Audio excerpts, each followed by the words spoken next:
Now Panel 4, including testimony from Catherine Stetson, a partner at Roberts' former law firm, Marcia Greenberger of the National Women's Law Center, the mayor of Juneau, Alaska, and a girls' basketball coach at a high school in Birmingham, Alabama. This portion's half an hour.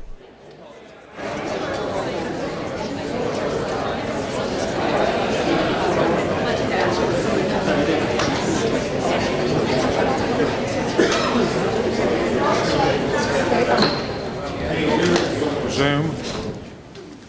Before turning to our fourth panel,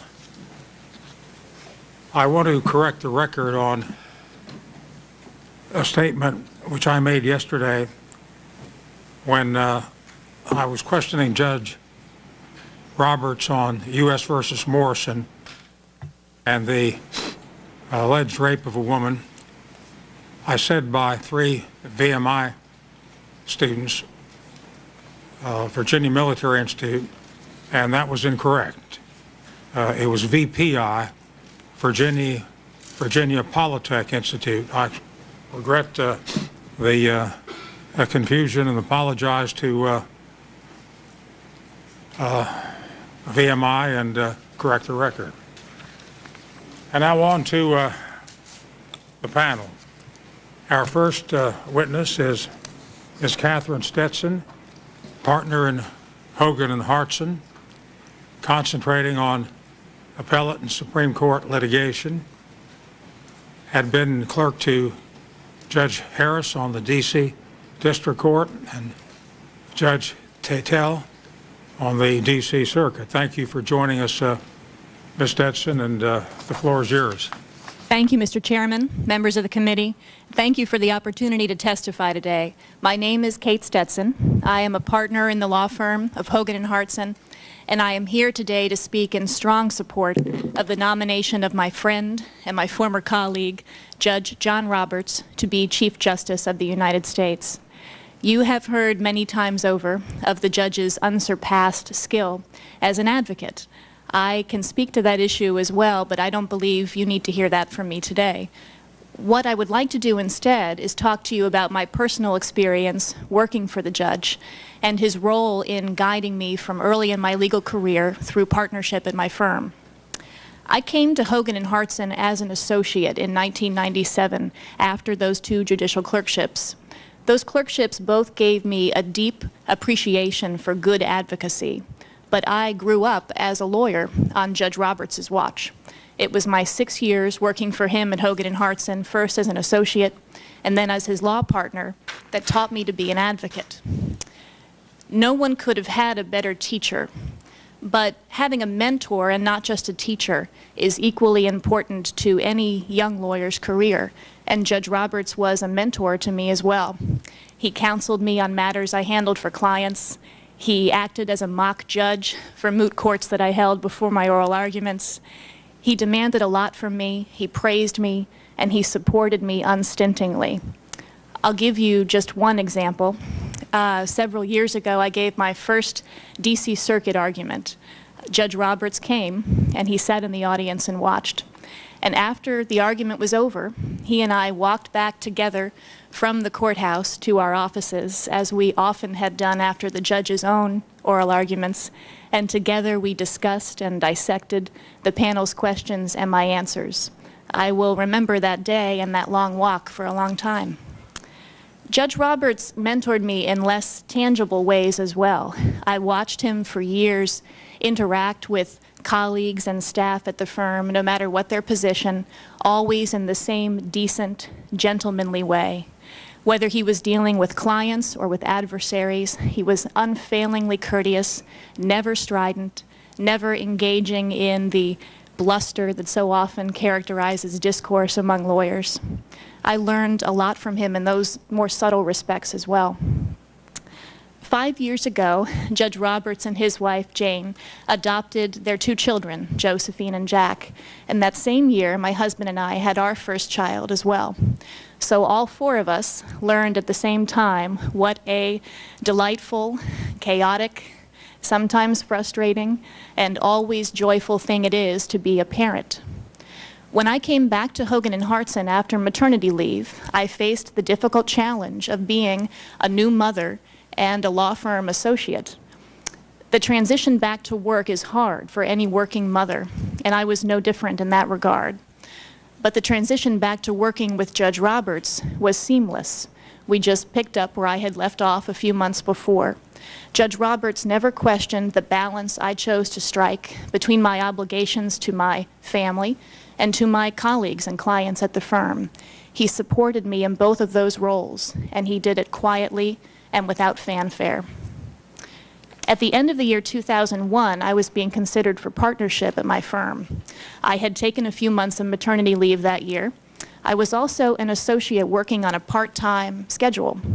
Now, either of those considerations might have impeded my promotion to partnership at another firm. Neither of those considerations mattered to Judge Roberts or to my firm. What mattered to Judge Roberts was that I was a good lawyer. And so with his strong support, I became a partner at Hogan and Hartson at the end of that year. Now, by the time the judge left for the D.C. Circuit bench, we had worked on many matters together, issues as diverse and arcane as patent appeals, ERISA briefs, energy cases, preemption issues. The issues that we dealt with varied widely from week to week and from case to case. But a few things were constant. The judge's keen intellect, prodigious beyond description, his depth of preparation for every case, his kind and quiet sense of humor, and his devotion to the law. No one is more dedicated and more devoted to the law than Judge Roberts. It was my honor to work for him for several years, and it's my honor to appear before you today to speak on his behalf. Thank you. Thank you very much, Ms. Stetson. Our next witness is Ms. Marcia Greenberger, founder and co-president of the National Women's Law Center, a graduate of the University of Pennsylvania, both bachelor's and law degree, practiced with the Washington firm Kaplan and Drysdale, had been director of the Women's Rights Center, Women's Rights Project of the Center for Law and Social Policy, which became the National Women's Law Center. She's also on the executive committee of the Leadership Conference on Civil Rights.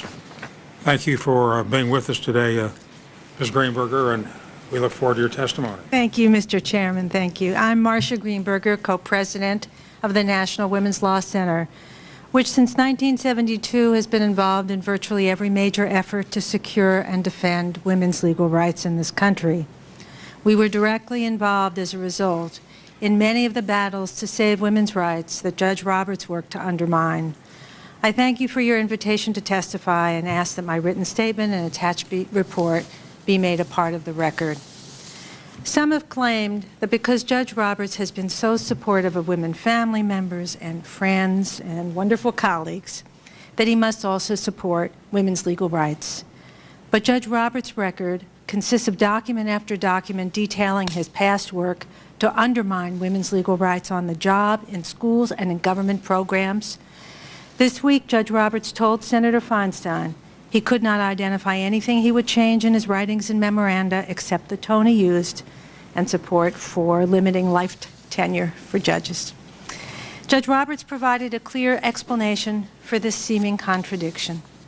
He testified that he forms his legal views without regard to his life experiences, and this is his quote, a father, husband, or anything else, end quote. Unfortunately, John Roberts' view of the law is entirely divorced from its real-world consequences on women's lives. In contrast to Justice Oliver Wendell Holmes, who said that, quote, the life of the law is not logic, but experience.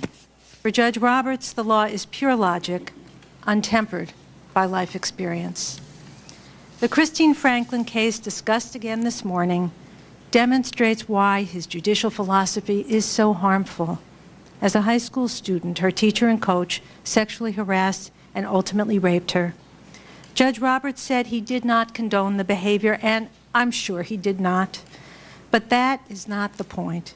As the political deputy solicitor general, he argued that Title IX should be interpreted to preclude her, and indeed any student, from recovering even 1 cent of damages, no matter how severe her injuries or how egregious the discrimination.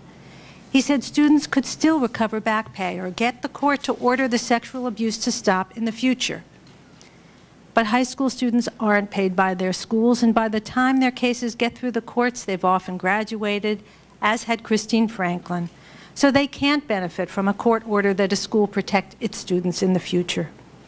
His argument on the law would have let schools off scot-free and left students without effective protection or any remedy for the serious injuries they suffer. The Supreme Court rejected this extreme limitation on Title IX, 9 to nothing, and pressed repeatedly by Senator Leahy today to say the legal positions he argued were wrong now in retrospect. Judge Roberts repeatedly refused to do so. At most, he said he had, quote, no cause or agenda to revisit it or any quarrel with it, end quote. Of course, a 9 to nothing decision is not one likely to be revisited.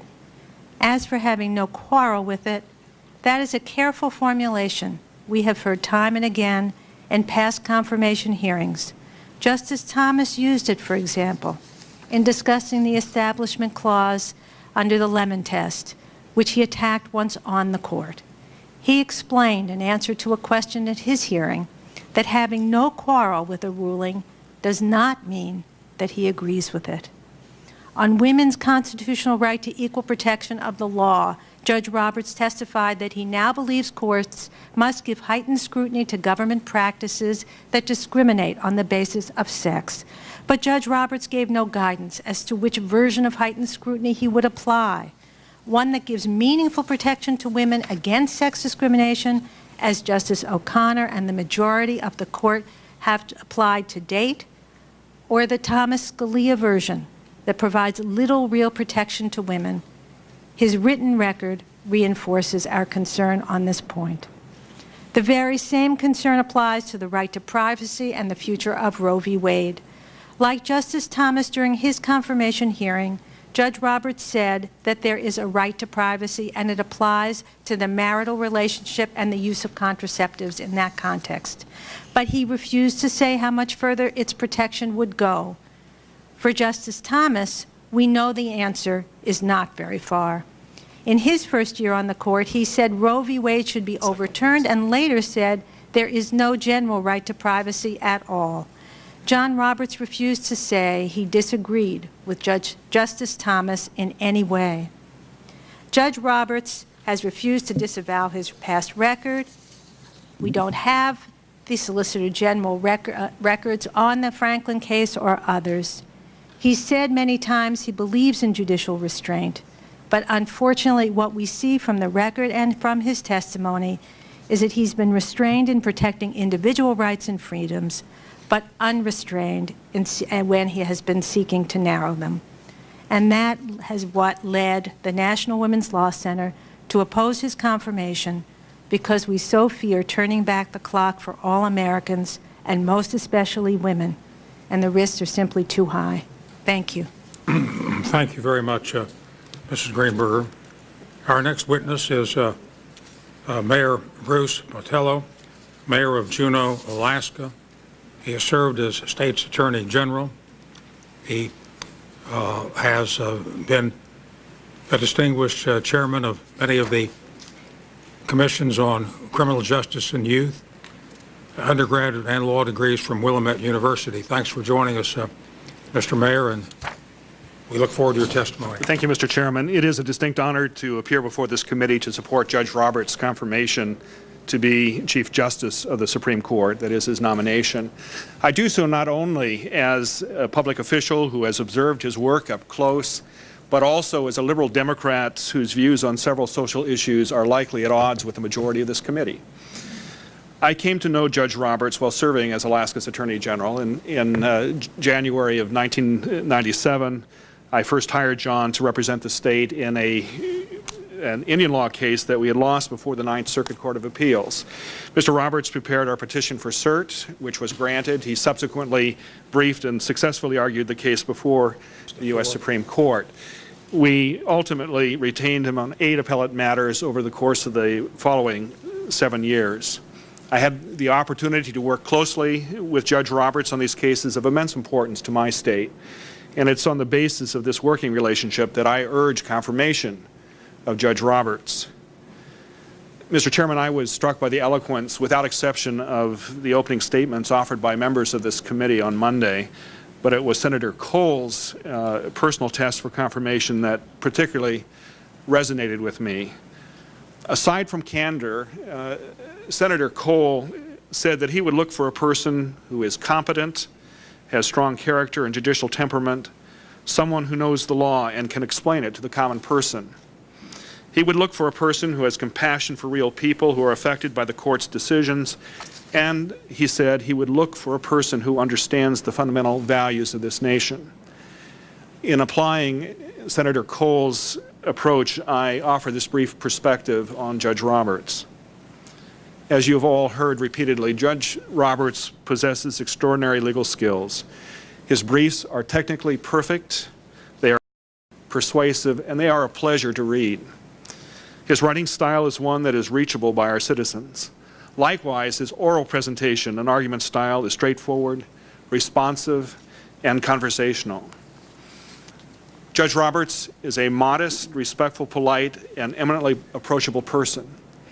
He has a remarkable ability to engage people of all backgrounds, and I have two anecdotes I'd share with you. The first, in order to get a better understanding of the issues in a submerged land case that existed between the state and federal governments, he decided that he wanted to explore the area. I recall with a great deal of fondness his interaction with the crew members of a small state fish and game vessel that, as we plied the waters of southeast Alaska, he was intensely interested in the crew as persons and what they did, what they thought, and particularly their sense of the land and waters surrounding us. He truly made them feel that they were part of a team. And as an aside, Judge Roberts' decision to spend time traveling southeast Alaska was emblematic of his passion for learning everything there was to know about a case, not just to know the law, but to know the facts firsthand. That's the first example. The second one, a little more personal and more recent. Early this summer, I contacted Judge Roberts and asked him whether he would be willing to meet with a group of Boy Scouts on their way to the National Jamboree, just as part of their trip. He immediately agreed to do so. The night that his nomination was announced in July, I emailed him to give him both my congratulations and to tell him that I understood that under the circumstances, he had better fish to fry than meet with my troop. His reply, which was sent at 2 a.m., began, "Nonsense. I can think of no more valuable use of my time."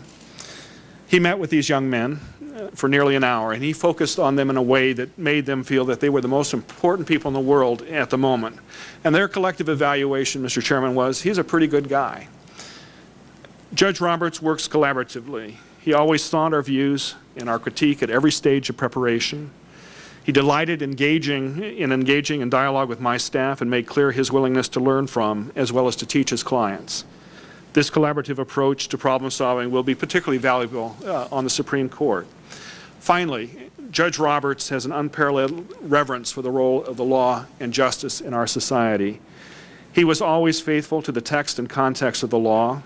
His judgment and common sense were exquisite.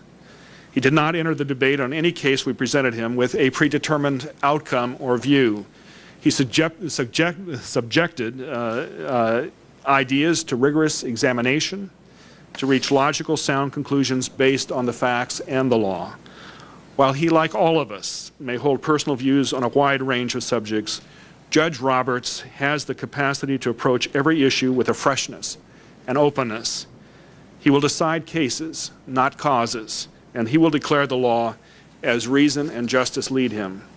Working with Judge Roberts, I was fortunate to get to know the most remarkable and inspiring lawyer I have ever met. He will lead the court in a way that will instill public confidence in the fairness, justice, and wisdom of its judiciary.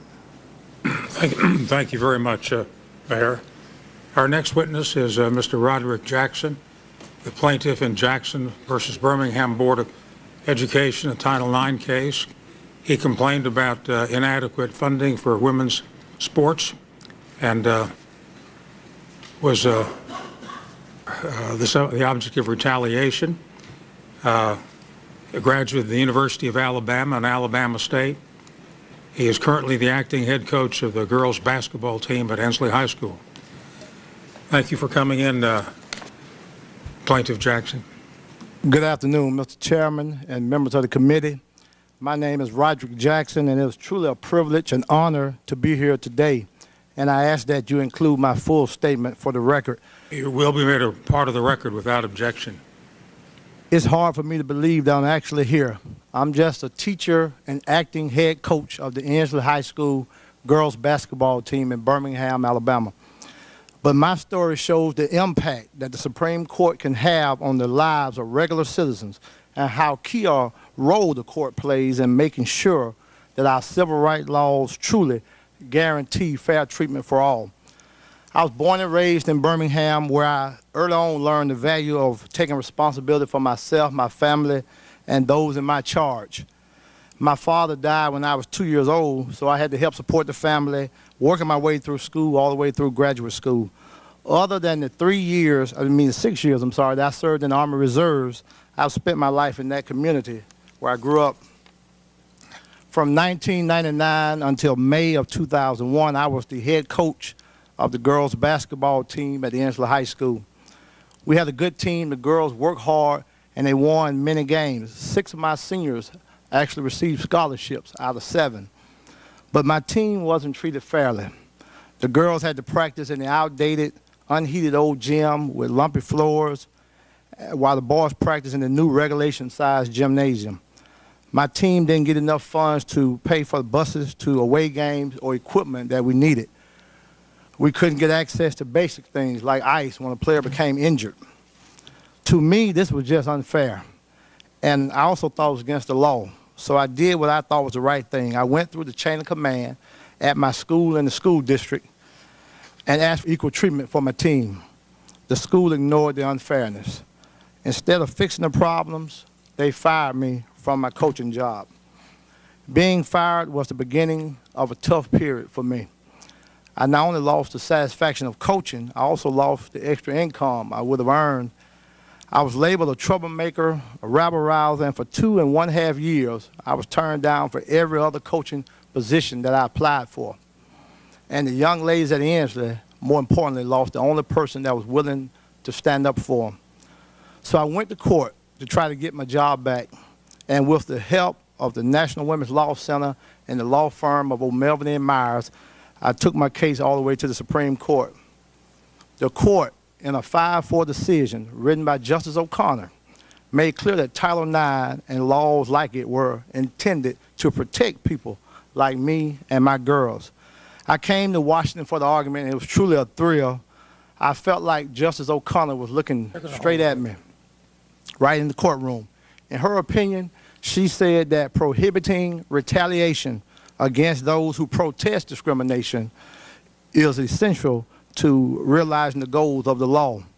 This decision and my involvement in this case had a significant impact on me, and I hope on others as well.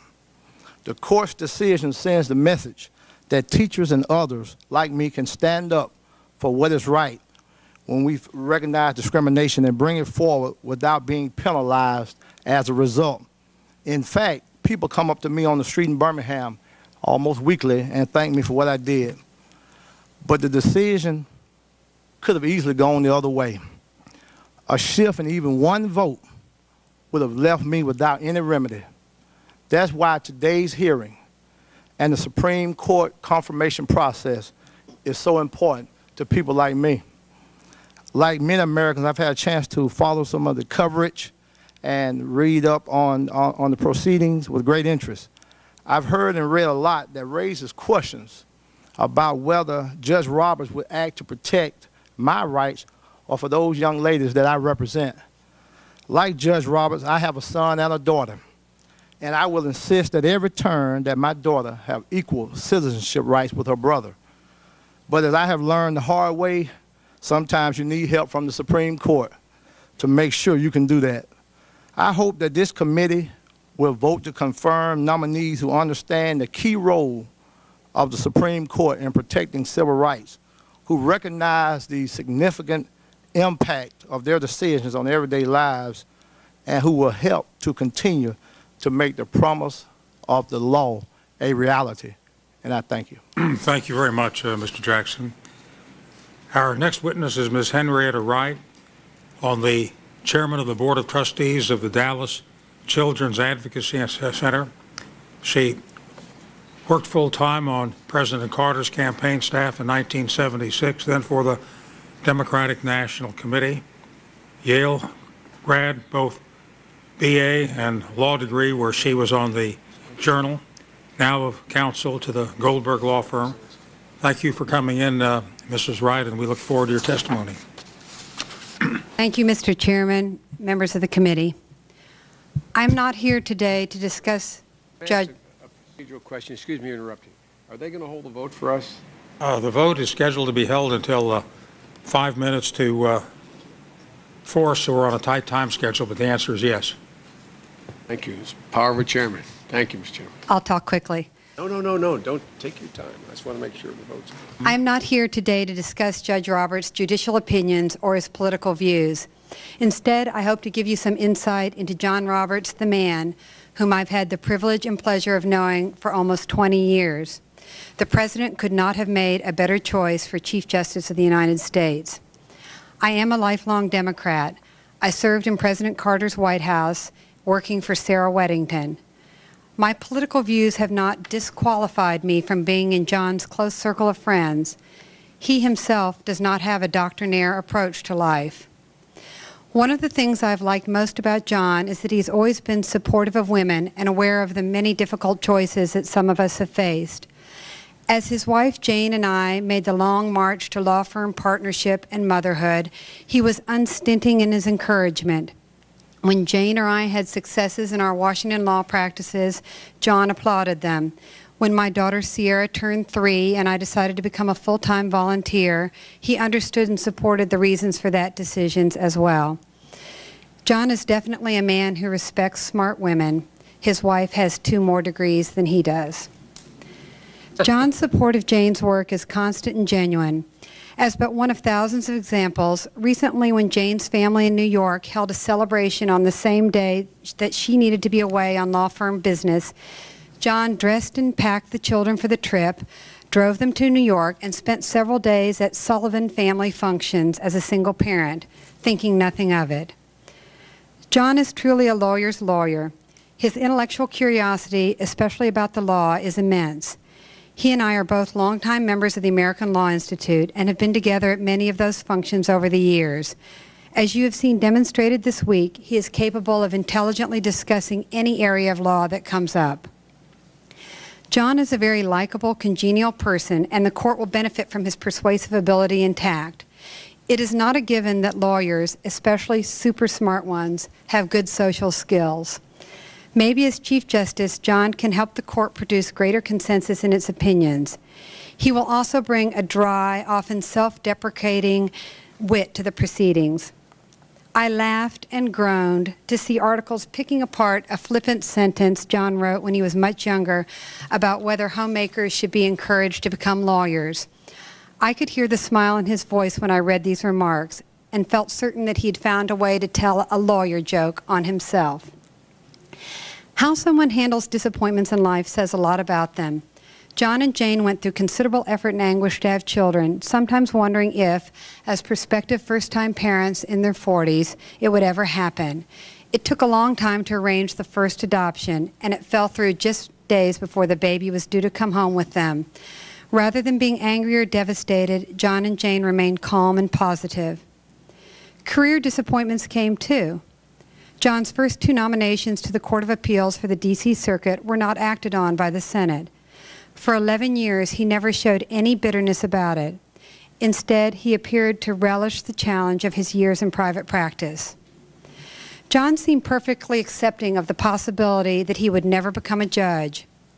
But if merit truly determines judicial appointments, it could only be a matter of time before he would be on the bench and even on the Supreme Court. What do all of these highly personal impressions of John indicate for this committee's consideration of him as a nominee? I have known John in many unguarded, personal, private moments. I can assure you and the American people that what you see here and the man I have known is the justice you will get. John Roberts is smart, tolerant, collegial, of even temperament, and loves the law. From my experience, John Roberts has no agenda other than to apply the law as it is written. It will be a great credit to this committee and to the rest of the Senate for his nomination to be speedily approved. Thank you. Thank you very much, Ms. Wright. I've just been informed that a number of our colleagues have plane reservations, and they want to leave while we want to stay, so we're going to recess now, and we'll be back shortly after the vote.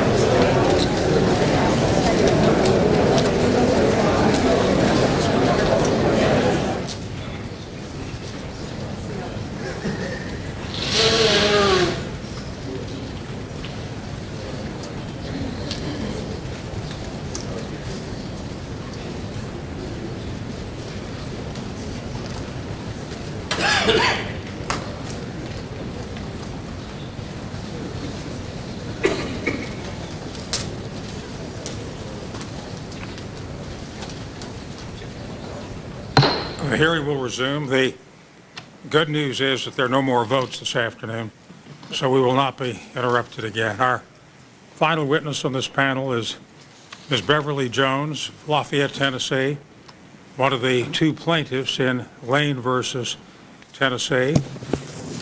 Ms. Jones is a graduate of Tennessee State University, is a certified court reporter, more than 15 years of court reporting experience. She has a mobility impairment, and she filed suit under Title II of the Americans for ADA against Tennessee, and she got the court on a good day. It was 5-4 for her, unlike Garrett, which was 5-4 the other way. Thank you for joining us, Ms. Jones, and we'll be very much interested to hear what happened to you and your testimony. Thank you, Chairman Specter and members of the Judiciary Committee.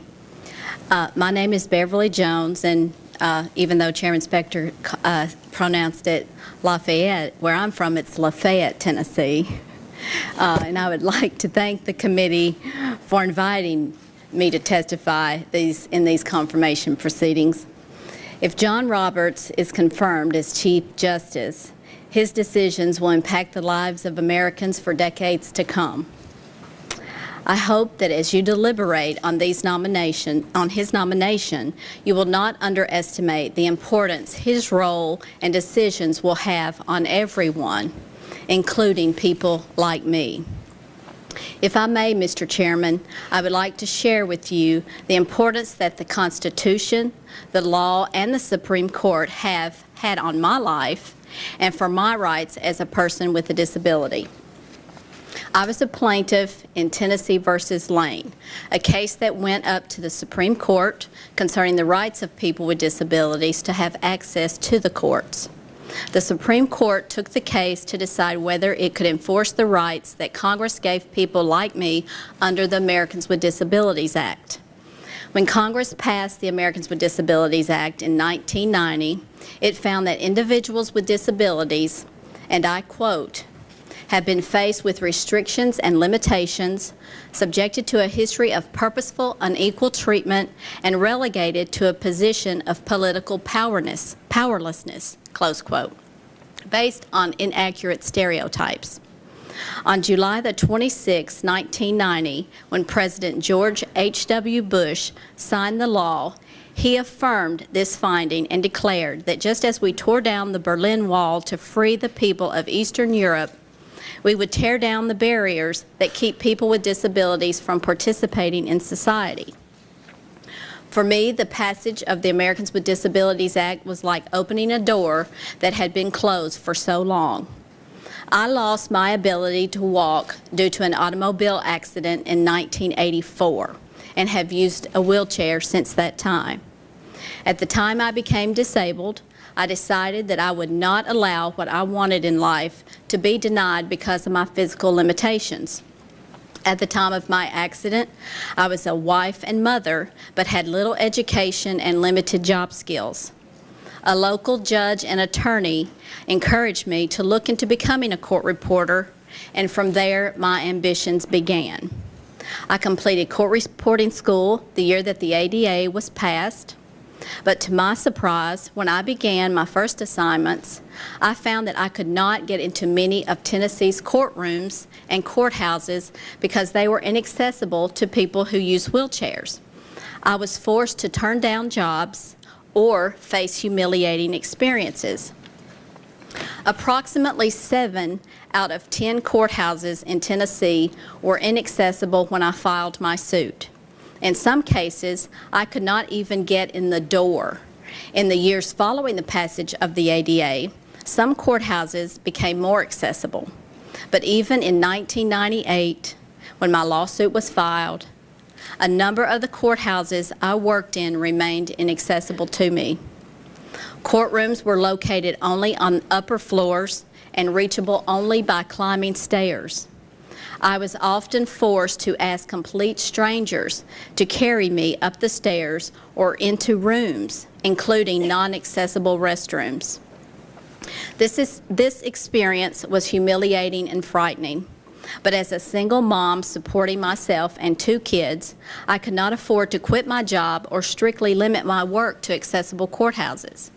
After the passage of the ADA, I worked tirelessly to bring the law to the attention of public officials throughout Tennessee and to encourage them to follow the law's requirements to make public buildings, including courthouses, accessible. Because the state of Tennessee challenged the constitutionality of the ADA, my case went through the courts for 6 years without any court reaching the substance of my claims.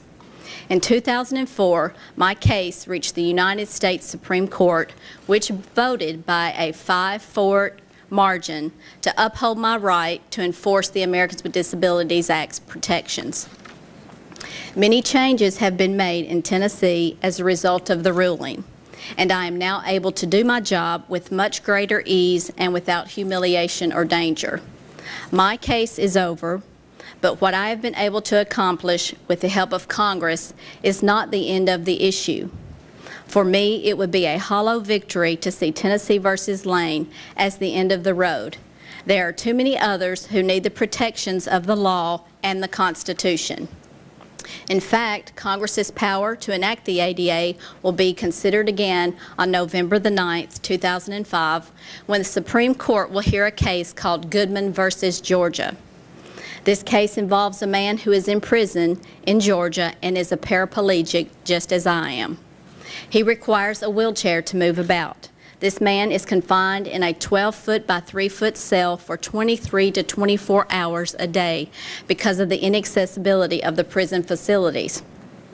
He has to sleep in his wheelchair because his bed is inaccessible, and he has suffered broken bones because of his attempts to transfer from his wheelchair.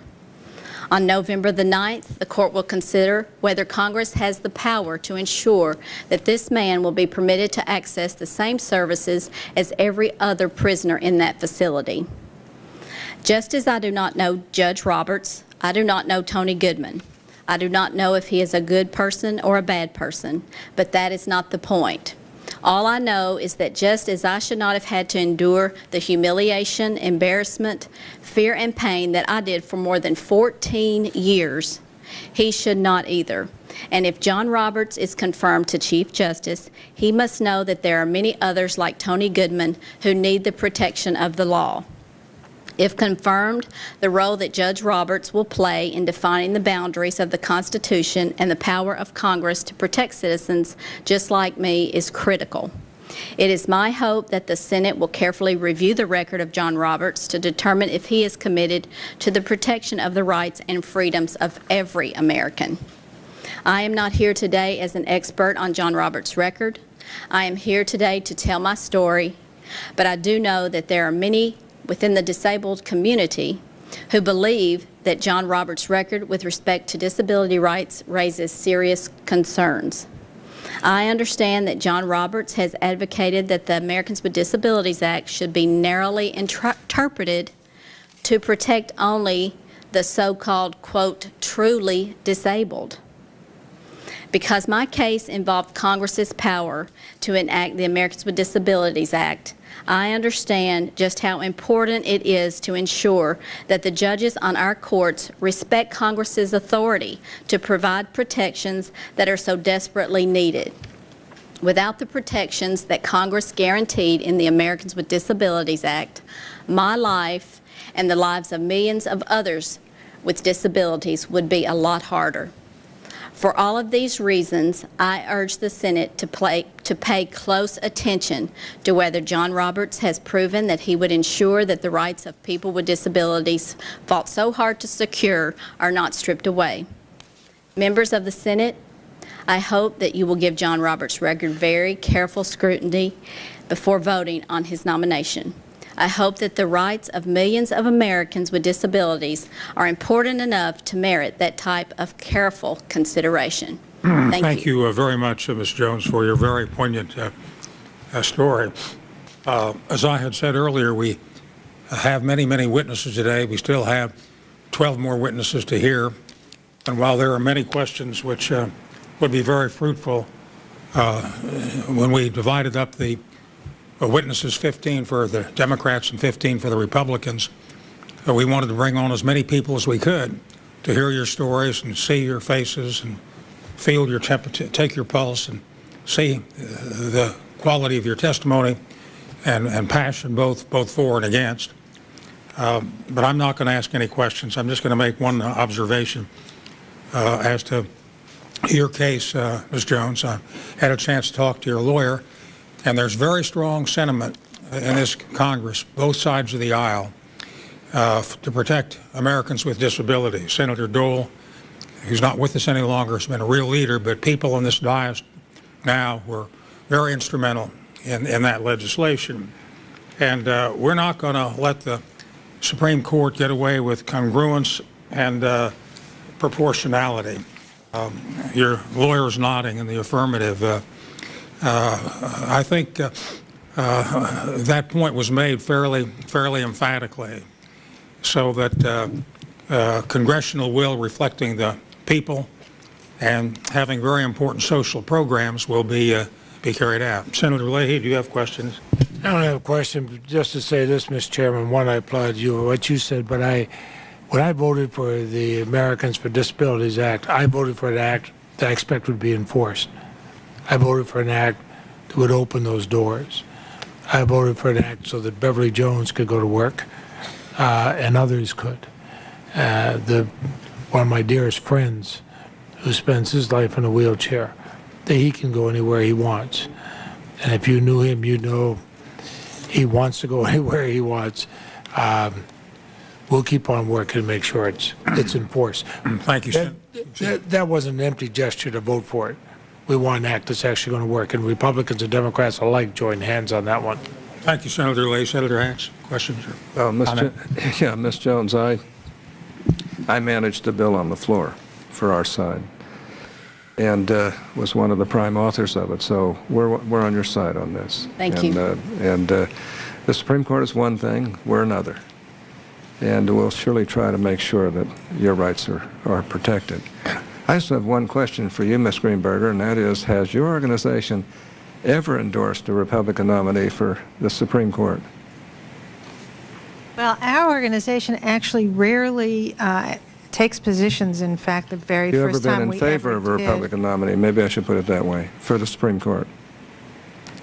We have rarely been taken a position, period, and I don't think that's probably, I don't think we have. On the other hand, there are a number of Republican nominees for the Supreme Court that we have not opposed, and of course many women's organizations that we are a part in the coalition were very strong supporters of Sandra Day O'Connor's nomination. At that period in our history, we hadn't ever taken a position with respect to a judicial nomination and didn't up until the late 80s.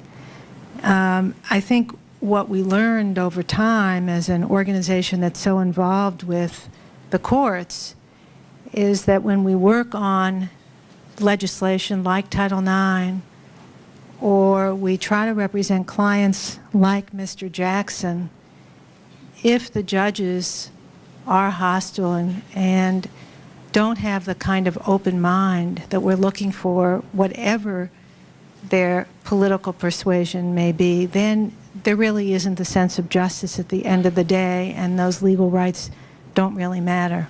Well, I think whether they're Republicans or Democrats, they ought to have an open mind on women's issues. Absolutely. I don't think there's any question about that.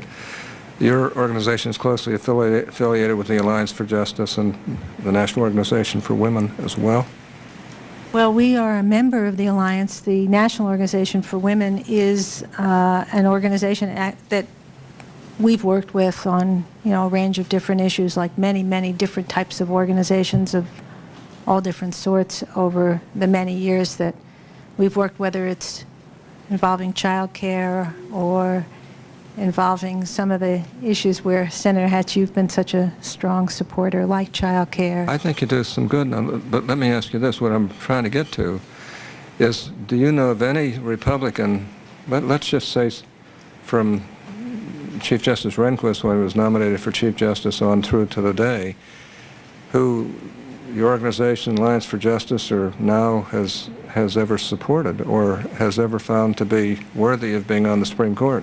Well, I can't speak for those two organizations, but I know that there are a number of Republican judges over time who have been some of the strongest supporters for civil rights and women's rights. There's been a very proud tradition, a bipartisan tradition of justice and equity over the nation's history that hasn't been limited by party.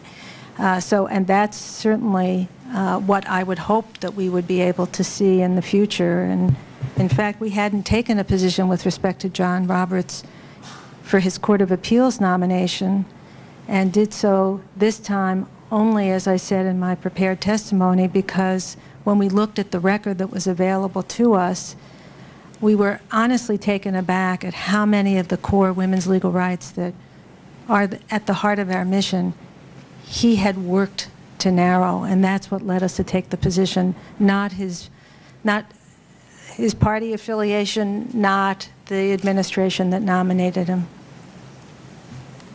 Thank you, Senator Hatch. Senator Kennedy. Thank you, Mr. Chairman. I want to, first of all, Beverly Jones, I want to thank you. This is not an easy task to go out and talk about some of the physical challenges that you've had over the course of your life, but it's an extraordinary story, and it has to be one that gives people great inspiration. It's really it's just a really impressive story, and you deserve enormous credit for your own courage and perseverance. It is interesting to know that there were 4 judges in the Supreme Court, even realizing the language that you read correctly from the ADA that did not decide your way. And I can only imagine what your life would have been like if there had been 5 on this part. Just a question about how much sort of discrimination or lack of understanding is out there with regard to people with disabilities that still needs addressing? Not that we can answer all of the problems or challenges, but how much of this do you still see out there? You want to make just a brief comment about the progress we're making, or the way how far we still have to go? Just briefly, I have used a wheelchair for 21 years, and I have seen great improvements, not only in Tennessee but across the country. However, there is still a lack of understanding, and I think a lot of it is people's lack of exposure to people with disabilities. And I think I bring that to the table as far as an understanding, because I was a person without a disability for 20 years. So I understand what people do not understand, because until I was put in that position and became that person with a disability, I was not forced to look at it. So I think a lot of the problems out there today are based on just people not being exposed to people with disabilities for the most part. Thank you. Just Coach Jackson, I thank you so much for being here. I wanted to ask you and admire you for your own courage in protesting the discrimination against young women. What would have been the impact if the Supreme Court had dismissed your case instead of recognizing that you had a right to, challenge the retaliation against you? Thank you for that question, Senator Kennedy. I think if the decision had went the other way, I think that decision would have sent a message to school systems and school boards across the nation that it's okay to retaliate against persons who bring discrimination claims against the system. It would have been a big setback, I think, to not only Title IX in athletics, but also the other civil rights laws and anti-discrimination laws. Do you think the young women still are facing a discrimination in sports today, colleges, or is it, give us a quick thumbnail sketch? There's no doubt in my mind that discrimination is still out there, even for persons who represent young ladies. For example, when you're a girls' coach, it's even hard to move over to the boys' position if it opens and if you apply for it. So once you're labeled a, quote, end quote, girls' coach, it's like it's a step down, and it shouldn't be that way, in my opinion.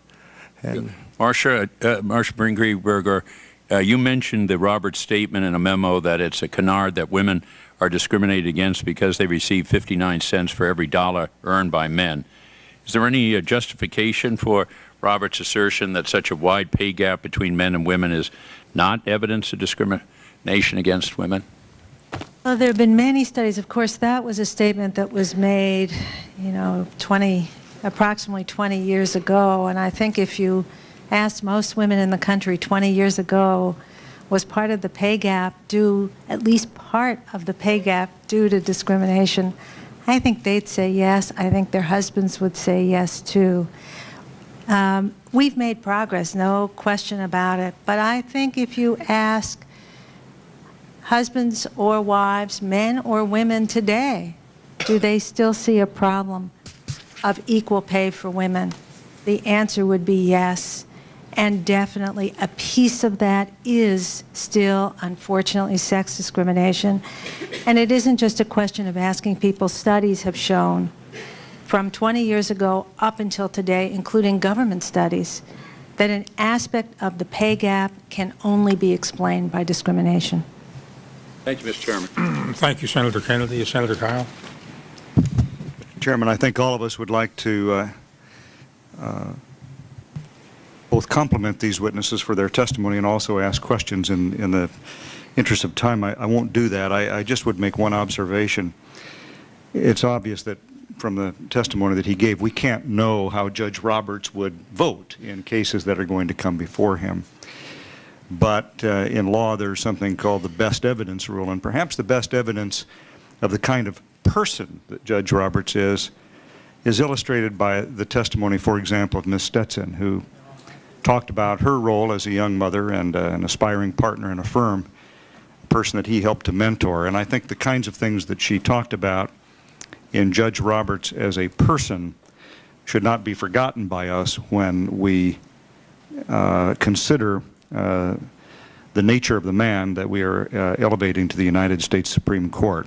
It may be the best evidence of the way that he will rule on cases as well. Certainly hope so, and I thank all of you for your testimony here.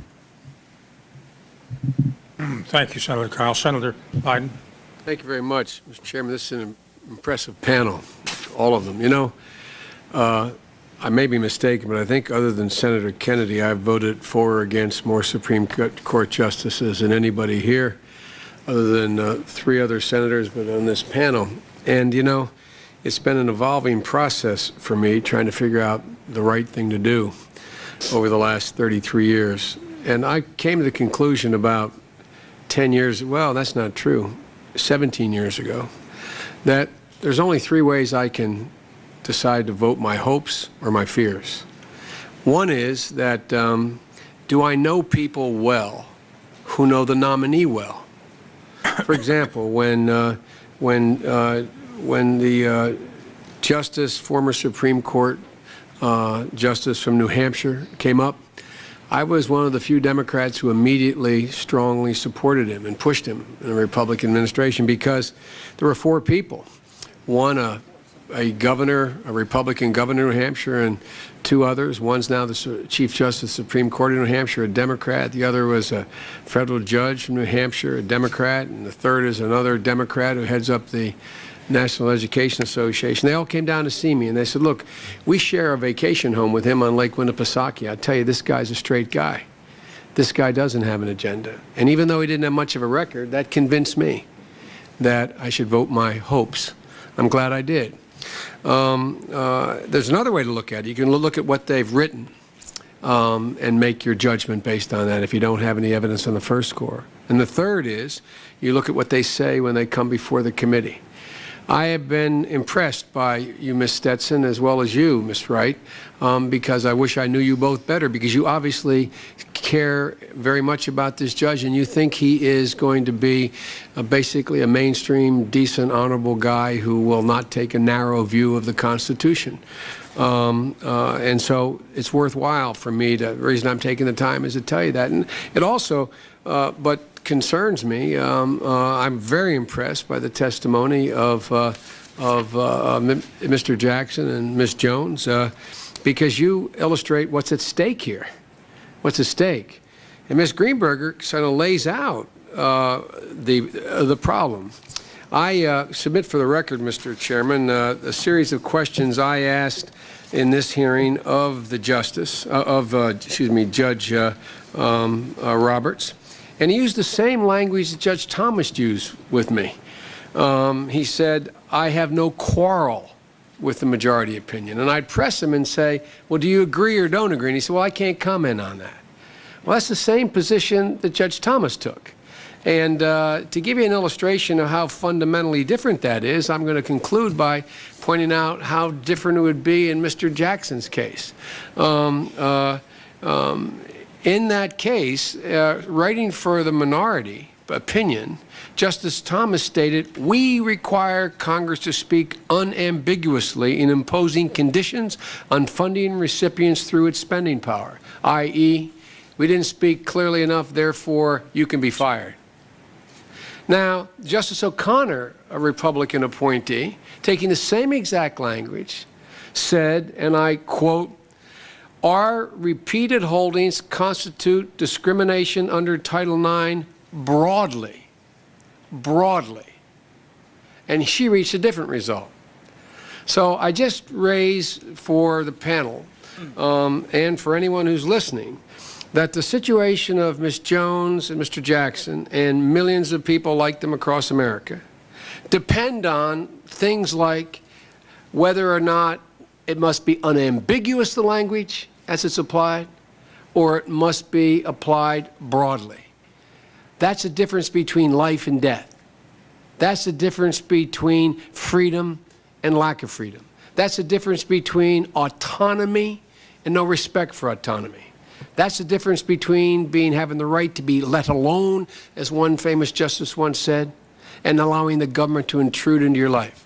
That's the decision I have to make, all of us have to make, and I must tell you, absent the testimony of you, Ms. Stetson, and you, Ms. Wright, I didn't think there was ever any prospect I could make it, but I have great respect for both of you, but I must tell you, it comes down to that difference among honorable, decent, proud women and men who serve in the court. And my question is Justice Roberts going to be a Scalia, a Rehnquist, or maybe a Kennedy? If I think he's going to be a Justice Scalia, who I like personally very much, I vote no. If I think he's going to be a Kennedy, I vote yes. If he thinks he's going to be a Rehnquist, I probably vote yes, because it won't change anything. But anyway, thanks for your testimony. It's helping me be more confused. Thank you, Senator Biden. Senator DeWine. I have no questions, Mr. Chairman. Senator Feinstein. I'm sorry I missed much of this testimony, but I was just trying to read your brief, Marcia, and it's too much to digest quickly. It's a very impressive document. But I was reading part of it, and I wanted to ask you this question. Did you not think that the discussion on Roe, with Senator Specter in particular, the discussion on Griswold and Casey, the discussion on stare decisis and reliance, and the fact that Roe had been in place for 32 years, and the findings of Griswold and Casey with respect to Roe workability, that, as Senator Specter has said, that super precedent is really in play. I think I even heard him once say super duper precedent. Could that be? I said super duper in the context of some 38 occasions when the court has had the Roe issue before it. They could have overruled Roe had they decided to do so. So right. If you become a super precedent with the reaffirmation, maybe you become a super duper, or maybe even more, super duper duper. Super duper duper. 38 times over. But a long hearing. I wanted to ask you, because you watch all of this very closely, from the time you wrote this, would you write the same thing after the hearing? Well, if you could indulge me, I just want to say one thing and to correct something I said incorrectly in answer to Senator Hatch's question about whether I hesitate to speak for other organizations, but I'm pretty certain that the National Organization for Women actually did endorse Sandra Day O'Connor. He asked if any organizations, and specifically mentioned now, had ever endorsed a Republican nominee, and I said I really didn't know, but I'm pretty close to sure that they did with respect to Sandra Day O'Connor. But now to this very quite important question that you asked. We listened very, very closely, hoping to find some reason to put our fears at rest. And in fact, when we wrote that report, we said that it was our judgment there was contingent on what happened at the hearing. Unfortunately, what I heard at the hearing was a very articulate explanation by Judge Roberts of what all the factors are to be considered when you look at a precedent of the Supreme Court, but no indication on his part of how he would apply those factors. And each time he was pressed about whether it was a super-duper precedent, whether he was asked about it in the context of Roe or asked about it in the context of Casey, he said, which reinforced the essential holdings of Roe, as you well know. Let me stop you here. I mean, I think there was significance in the fact that he laid it out at all, because he didn't have to do that. And I didn't really expect he would ever answer that question, one way or another. And I think it's an unrealistic expectation. My interest was to see, would he be open to reviewing various things carefully and cautiously? Or did he come in with a bias? Was he we all grant that he's conservative, and there's nothing wrong. Of course. I mean, he's conservative. Right. I mean, the nominee that I would anticipate from this president would have been really conservative, would have come in here and would have said what he was going to do, and probably could have mustered the votes. But it would have been definitive. I don't see anything that's definitive, and I do see things that provide a level to believe that this is a fine legal scholar who will truly look at the law. I think he said he gave a serious regard to precedent. We've pulled all his 50 cases. I can't imagine what my weekend is going to be like reading those, but in any event, comment on this for a minute. She's serious. Well, I think that there's been a lot of discussion in the hearings about what it means to be a conservative justice and the difference between being an activist justice who doesn't have respect for precedent to the same degree as a true conservative justice would. And so there is nothing wrong with being a conservative justice, and clearly many are on the Supreme Court right now. When you look at what happened with the confirmation hearings of other nominees to the Supreme Court, what emerged with a number, and especially with Clarence Thomas, the pattern was to describe what the law was and what the holdings were, and to spend a lot of time describing it. And certainly Judge Roberts is brilliant. Everyone has said it. It's beyond dispute. And so he is fully familiar and perfectly capable and extraordinarily able when he describes what the holdings of courts are with respect to how you treat precedent.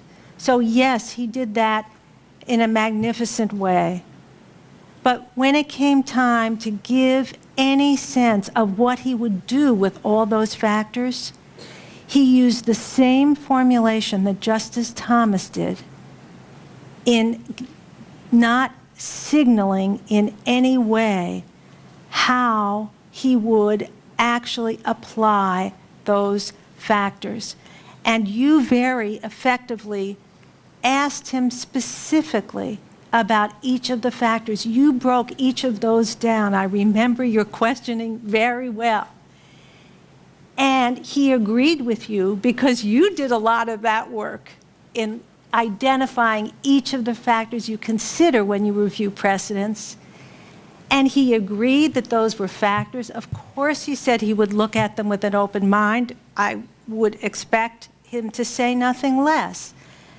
But he never gave any indication at the end of the day, and of course we knew he wouldn't, but in response to many other questions from those who may be holding out hope he would overturn Roe v. Wade, he gave them assurance too, and that he did not feel bound by precedent, and that there would be a lot of different ways of finally deciding. And what I was struck by with Griswold, because you asked me about that too. Ms. Greenberger, could you summarize your thought here? Okay. Because we're running way over time. Okay, sorry. What I was struck by, I'll try to just do this in a sentence. With respect to Griswold, you went back actually just this morning and looked at his specific answers in comparison to Justice Thomas, and it was absolutely eerie to see how close they were.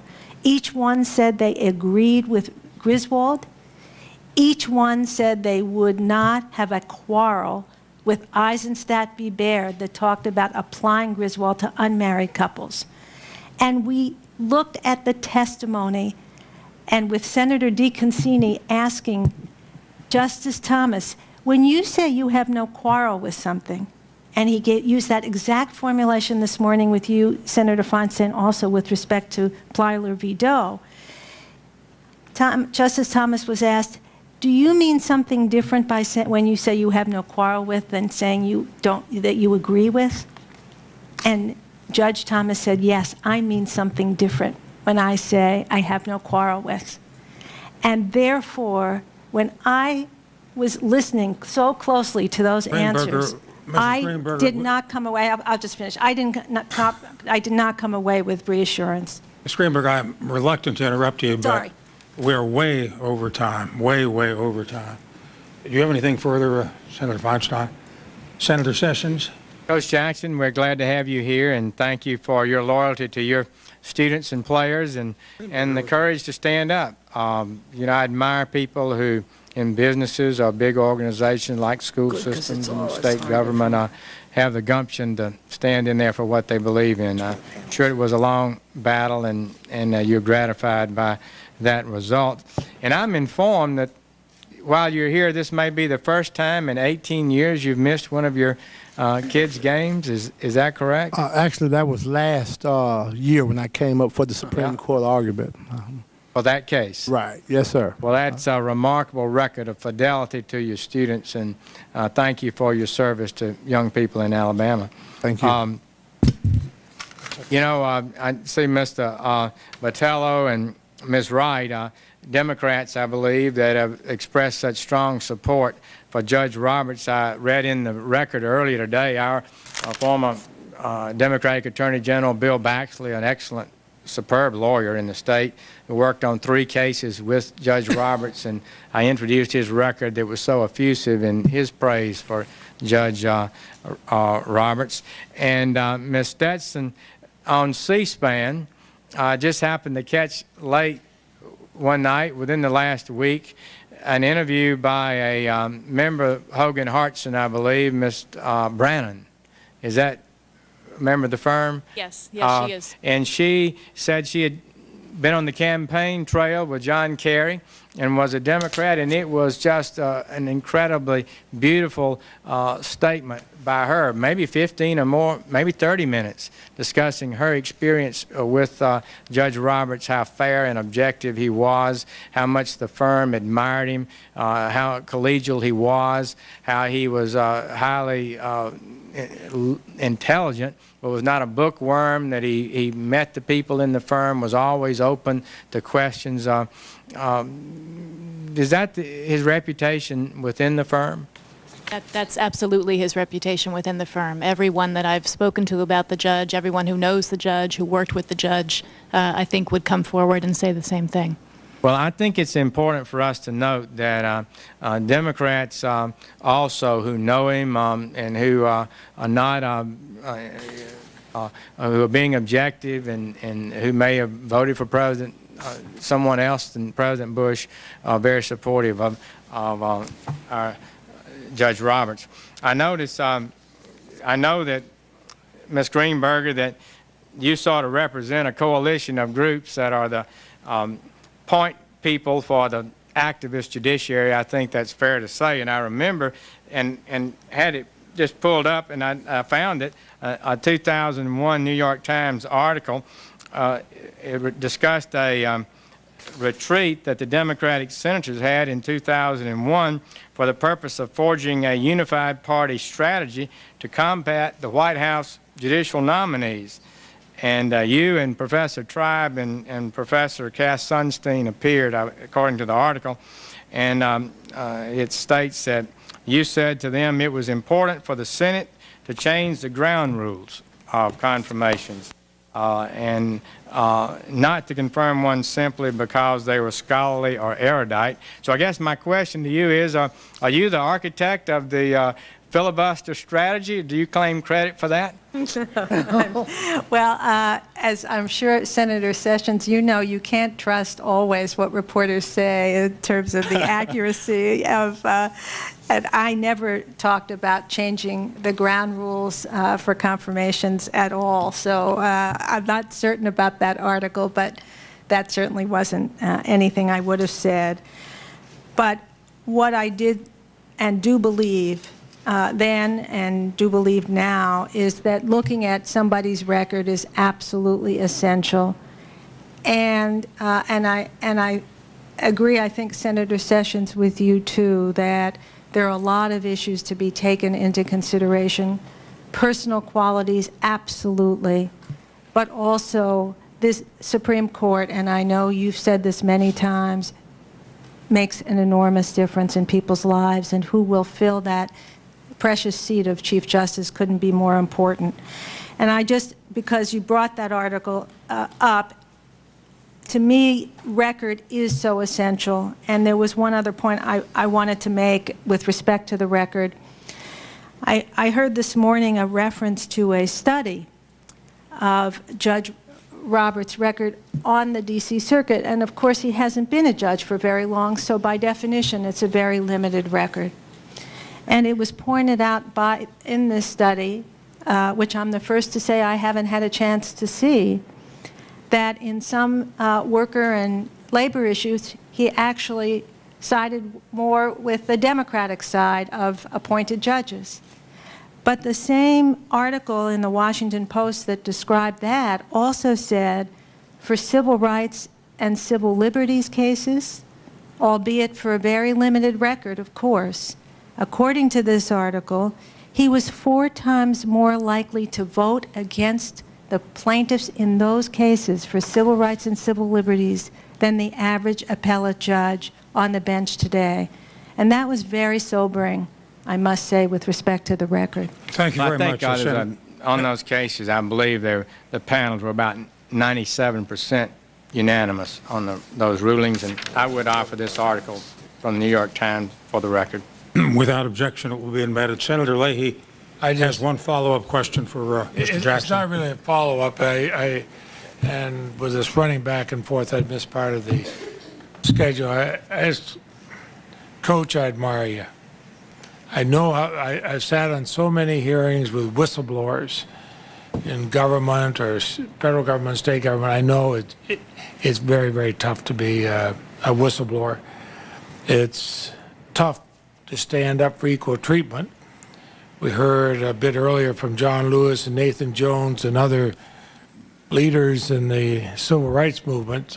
Coach, you stood up in a very great tradition, the great tradition where Rosa Parks sat down to make the same point, and Dr. King marched, and others have protested and lobbied for justice. I think your children and your team should be very, very proud of you. I know I am. I hope your school appreciates you. I hope they value your participation. And I hope a lot of people in the country were listening to you, because, by golly, if something's not being done right, stand up, speak up, and thank God there's people like you. Thank you. Thank you. Coach Jackson, you're going to be regarded differently when you go back to your school. Okay. That may not be good. But I'm not sure which way. Okay, okay. To be commended by the Senate committee, which I think this is one issue we can be unanimous on. Thank you all very, very much. We move now to panel number 5. Professor Freed, Professor Edelman, if number 5 would come forward, we'd appreciate it.